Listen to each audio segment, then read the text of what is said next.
नमस्कार, India news देख रहे हैं आप। मैं गरिमा श्रीवास्तव आपके साथ। कर्नाटक में बीजेपी की बड़ी हार हुई। बीजेपी की बड़ी हार के बाद नजरें अब राजस्थान की नेता और पूर्व मुख्यमंत्री वसुंधरा राजे पर हो चुकी हैं, जो कि राजस्थान में आपको ये भी बता दें कि इस साल विधानसभा चुनाव भी होने हैं। एक तरफ जहां अशोक गहलोत वसुंधरा राजे को जीत का श्रेय देते हैं, तो वहीं दूसरी तरफ वसुंधरा राजे की अंदरूनी नाराजगी भी साफ नजर आती है।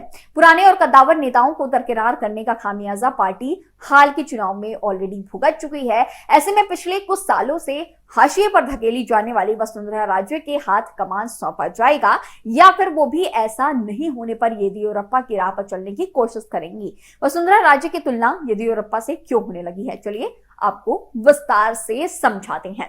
दरअसल बीजेपी के पिछले दो प्रदेश अध्यक्ष सतीश पूनिया हो या फिर सीपी जोशी, दोनों ही वसुंधरा राजे के विरोधी माने जाते हैं। सतीश पूनिया अब हटा दिए गए हैं और सीपी जोशी को राज्य की जिम्मेदारी सौंपी गई है। पार्टी एकजुट है, ये मैसेज देने की कोशिश लगातार जारी है, लेकिन पिछले कुछ सालों में राज्य के संगठन लेवल पर होने वाली कवायद से वसुंधरा राजे गायब नजर आती हैं। इसकी वजह पूर्व प्रदेश अध्यक्ष सतीश पूनिया के साथ वसुंधरा की अदावत मानी जाती है। सतीश पूनिया खुलेआम ये कहना शुरू कर चुके थे कि राज्य में चुनाव पीएम मोदी के चेहरे पर लड़ा जाएगा। इतना ही नहीं, सतीश पूनिया ने यह भी कहने से परहेज नहीं किया था कि जैसे कांग्रेस में चुनाव सीएम का होता है, वैसे बीजेपी में भी सीएम का चुनाव होगा, मतलब सीधा एसएलपी करेगी, जिस पर मुहर केंद्रीय नेतृत्व लगाएगा। दरअसल साल 2018 में अशोक गहलोत ऐसे ही सीएम बने थे। साल 2021 में कर्नाटक की राजनीति से येदियुरप्पा दरकिनार किए जाने लगे थे। उनकी उम्र भले ही 80 के पार हो, लेकिन उनकी मजबूत पकड़ का ऑप्शन ढूंढा जाने लगा था। किसी हाई लेवल कंसल्टेशन ग्रुप में उन्हें रखा नहीं गया था। पार्टी में टिकट बंटवारे से लेकर कई फैसलों में येदियुरप्पा गायब हो चुके थे। पार्टी के सीटी रवि सरीखे नेता येदियुरप्पा के खिलाफ खुलकर बोलना शुरू कर चुके थे। नए चेहरे को आगे कर बीजेपी कर्नाटक के विधानसभा चुनाव में उतरी, लेकिन भारी हार से यह साफ हो गया कि बीजेपी का परंपरागत वोटर लिंगायत उससे दूर जा चुका है। बीजेपी ने सबसे ज्यादा टिकट 30% लिंगायत समुदाय को दिया, लेकिन परिणाम बेहद खराब रहा। ध्यान रहे कि आबादी लिंगायत की 14% ही है, लेकिन 30% टिकट बांटकर पार्टी येदियुरप्पा का ऑप्शन उसी बिरादरी में नहीं ढूंढ पाई। वसुंधरा राजे की स्थिति भी वैसी ही है। पिछले 2 दशकों से राजस्थान में बीजेपी को सत्ता दिलाने वाली वसुंधरा पिछले कुछ सालों से बीजेपी की तरफ से राज्य को लेकर लिए जाने वाले बड़े फैसलों से गायब दिखी हैं।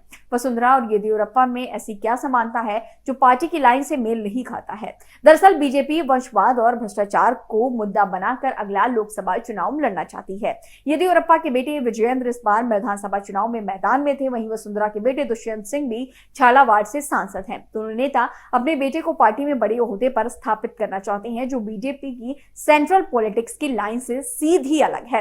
इतना ही नहीं, येदियुरप्पा की तरह वसुंधरा राजे भी वो शख्सियत हैं जो अपने राज्य में अपनी हैसियत पार्टी से अलग रखती हैं। जाहिर है कि पार्टी राज्य के लेवल पर कर्नाटक में स्टारडम से बाहर निकलने की पूरी कोशिश कर रही थी, लेकिन जनता ने पूरी तरह से ये खारिज कर दिया। ऐसे में वसुंधरा को दरकिनार कर पार्टी नए चेहरे पर दांव लगाने की का जोखिम उठाएगी, इस पर सवाल उठने लगे हैं। दरअसल दोनों नेताओं में खुद को साबित करने की अद्भुत ताकत है। बाउंस बैक कर सत्ता तक पार्टी को ले जाने की कला दोनों नेताओं में मानी जाती है।